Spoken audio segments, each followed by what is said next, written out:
اور ہم نے قوم عاد کی طرف ان کے بھائی ہود کو بھیجا. انہوں نے کہا اے میری قوم اللہ ہی کی عبادت کرو، اس کے سوا تمہارا کوئی معبود نہیں. تم شرک کر کے اللہ پر محض بہتان باندھتے ہو. میری قوم، میں اس واعظ و نصیحت کا تم سے کچھ صلہ نہیں مانگتا. میرا صلہ تو اس کے ذمے ہے جس نے مجھے پیدا کیا. بھلا تم سمجھتے کیوں نہیں؟ اور اے قوم، اپنے پروردگار سے بخشش مانگو، پھر اس کے آگے توبہ کرو. وہ تم پر آسمان سے موسلا دھار بارش برسائے گا اور تمہاری طاقت پر طاقت بڑھائے گا. اور دیکھو گناہگار بن کر روگردانی نہ کرو.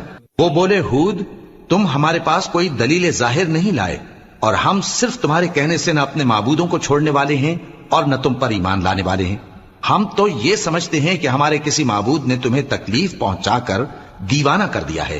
انہوں نے کہا کہ میں اللہ کو گواہ کرتا ہوں اور تم بھی گواہ رہو کہ جن کو تم اللہ کا شریک بناتے ہو میں ان سے بیزار ہوں، یعنی جن کی اللہ کے